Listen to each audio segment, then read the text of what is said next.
Three questions. First question. Thank you for the generous food, International Buddhist Society team. Yeah? It's been donated by a lot of other people. So what do we learn from this? Try to give. Don't always receive. Try to give out. When you're receiving, think about the generosity of those who are giving and then say, I want to be generous too. Don't say, I always want to get, to give, to receive. In your family or in a company, if your attitude is always want to give, you're bound to be a good member of the family, a good member of the company. Because in the family, you always think, what did mom give me? I mean, how can mom give me more? How can dad give me more?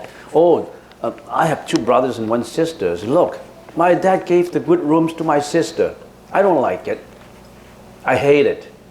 How come they got good rooms, I got bad rooms?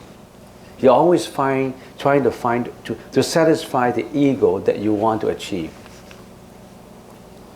But how many people would say, how many of you would say, hey, maybe my brother should enjoy a better room because my brother has been so nice. Maybe my brother should have a better room than me. I like to give a good room to my brother. Who would do something like this? Very few. Because they always want to get. They always want to get. They don't think of giving, sacrificing, and make other people happy. So yeah, the generous food, that generosity can remind us to be more generous. Not just receiving, but giving. There's so many volunteers in underdeveloped countries. I have a team of volunteers that I know that I donated some money to. They just returned from Guatemala. What is the country name called? Guatemala. And they wanted to build a $50,000 clinic for villagers in the mountain. And they came to, it's a Christian group. And they come to a Buddhist temple, and it's very generous. They come to, why are they generous? They're so generous in letting us do a generosity. So I consider them as very generous. I thank you very much for coming to a Buddhist temple. You must be a very what do you call altruistic person, not discriminating what religion is what. So I said, yeah, we donated. We gathered together $8,000 and donated $8,000. It's a small amount, but we show our appreciation. If you're giving a chance to give, you should thank the person who gave you that chance, not that person thanking you to give. You see the difference between someone who appreciates and someone who don't? Thank you for the generous food, International Buddhist Society. What can a person do to rectify their sins? If a person breaks conduct or precept, when you talk about sin, we're not talking about sin that somebody gave you. It's the sin that means, let's say, karmic energy that is not good. You're creating this karmic energy yourself, not anybody. You're creating it yourself. But if you have done something wrong, how do you rectify it? You cannot rectify it. If you hit someone yesterday, can you say, I want to withdraw that fist striking at his cheek? It's already been done. When we say rectify, that means changing whatever has been done. How can you rectify something you have done in the past? You cannot. How can you change yesterday's? You cannot change yesterday. But you know what you can do? You can change it now. Change today. How can you change yesterday? If yesterday was miserable and suffering, you want to bring yesterday's suffering into now and ponder on it and think about it and get mad on it and get jealous on it and get hatred on it. Would it help? If you bring yesterday's happening, that you've been abused, you've been scolded, you've been mistreated, and you remember and remember, 10 days ago, somebody said something wrong, and you still remember. 10 days ago, somebody did something careless to you. You still remember. Are you not a victim of your own suffering? Because something said something wrong yesterday, you cannot change it. Why do you bring yesterday's agony into today and still talk about it, agonize on it, think about it, add your hatred on it? Would it help? So how will we rectify our what we have done wrong? You cannot rectify yesterday. Sorry. Even God cannot. But you are God today. You are God for tomorrow.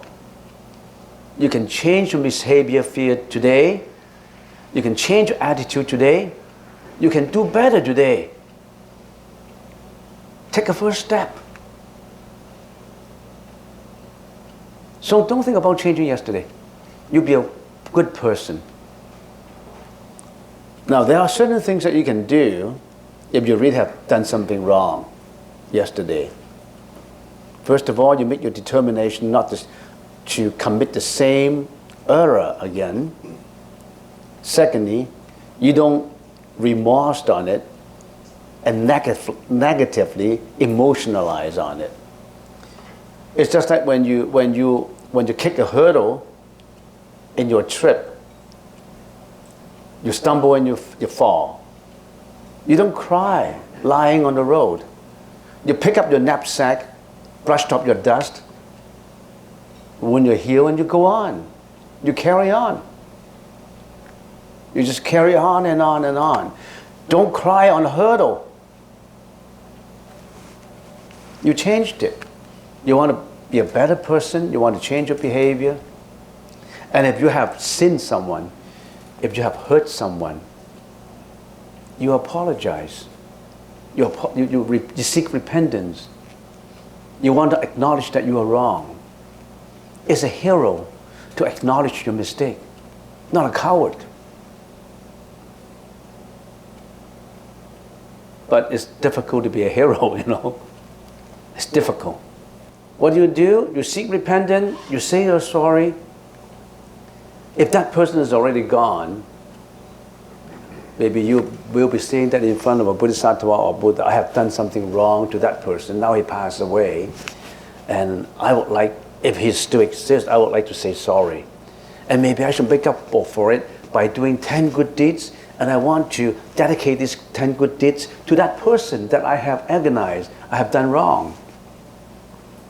I owed that person $10,000.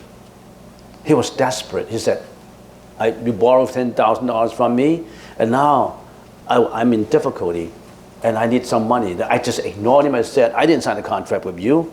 Who is there to know that I owe you $10,000? But actually, you owe $10,000. But he really suffered. He was so poor, he was so destitute, but you don't really care.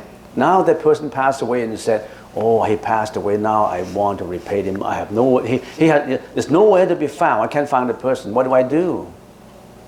I will be kneeling in front of the Buddha and say, Buddha, I would like to return this $10,000, but that person is gone right now. I would like to donate this $10,000 in memory of Mr. A that I agonized so many years ago. And more than that, I want to donate, and in addition, $20,000 and dedicate the merits to that person. You can do after, a post, what do you call that? An after death donation. So there's so many things you can do to make up for it. But don't agonize on it.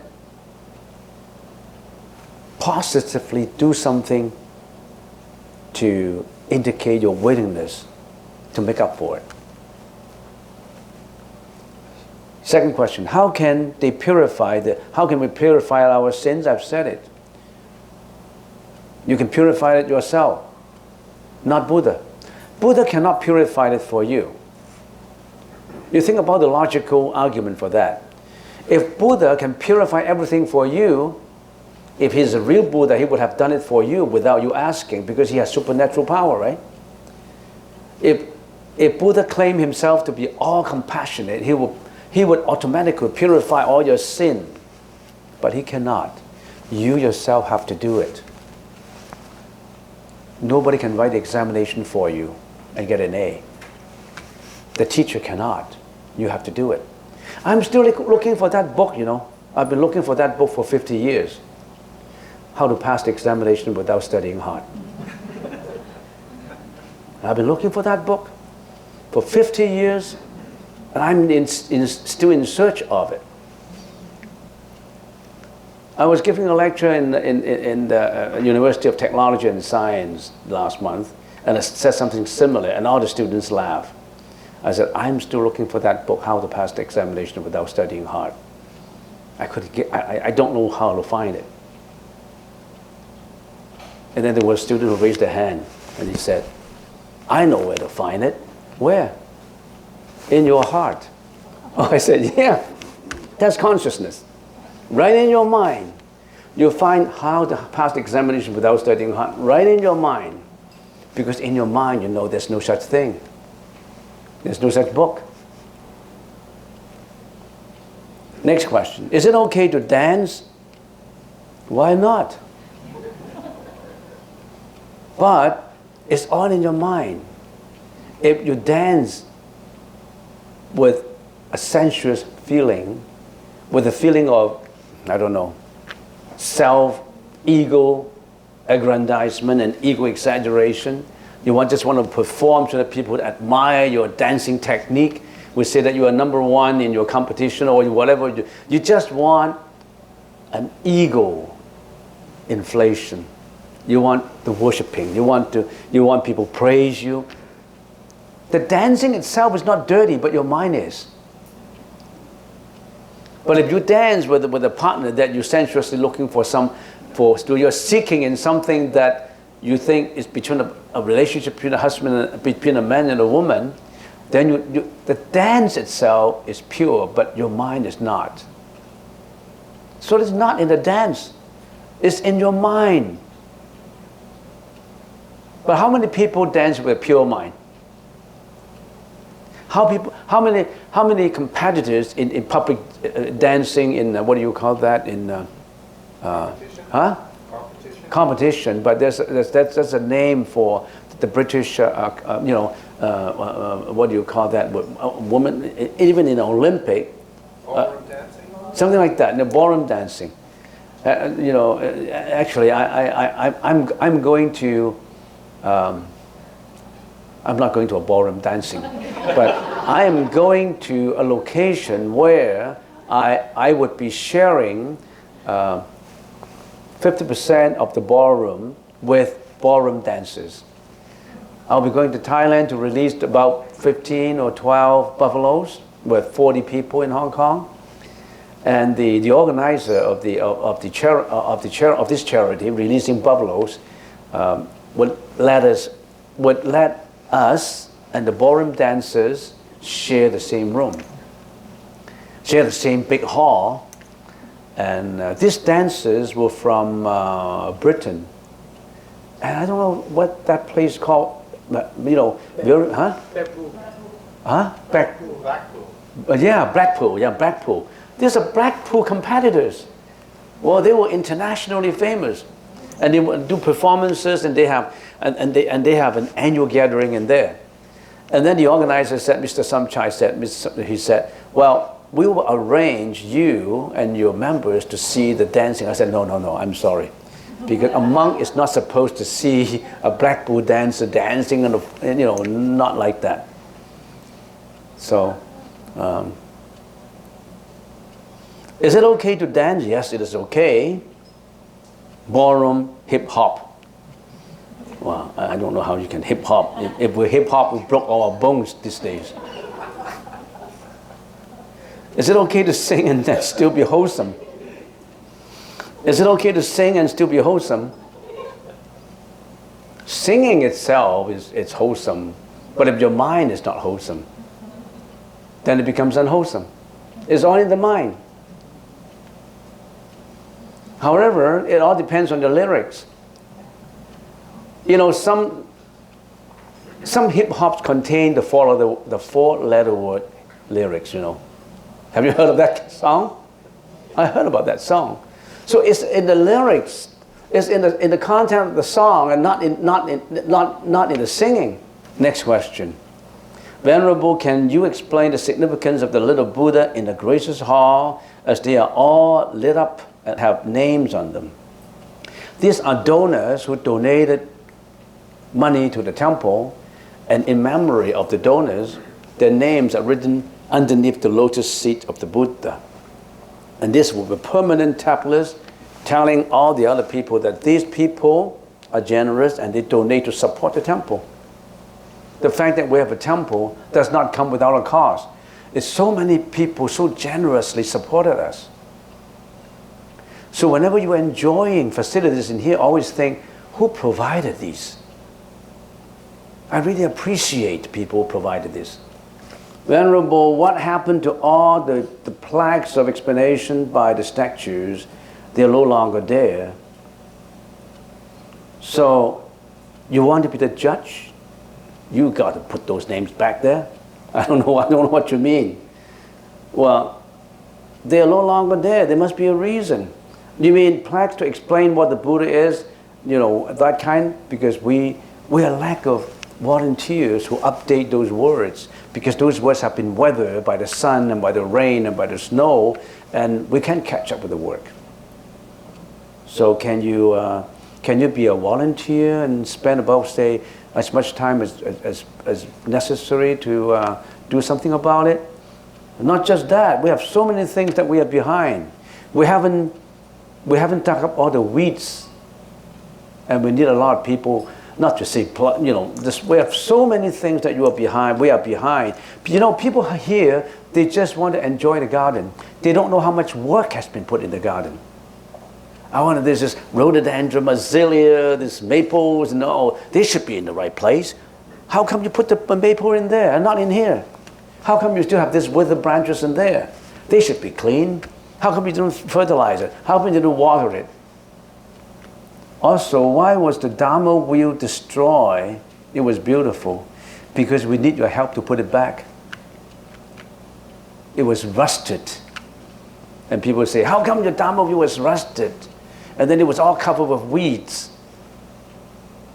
You're not glorifying the Dharma Wheel. What do you call that? You bring blasphemy to the Dharma Wheel. So no, we couldn't catch up with the work. So why don't you volunteer and put the Dharma Wheel back? No, let me tell you, it's semi-true. Because the Dharma Wheel got very rusty. And some people came, and many people said, that's a swastika. Are you guys supporting Nazi Germany? I said, no. Hitler borrowed the sign from 2,600 years ago, the sign from Buddha. We don't want to explain all this.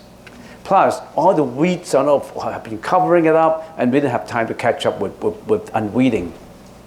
So we say, why don't we just make it flat and grow and put a piece of green grass on it, and easily manageable grass. And we still have the Dharma Wheel. So if we have in the future, if we have better place, we'll put it up. Why do we still use Sanskrit to chant? We still use Sanskrit to chant, and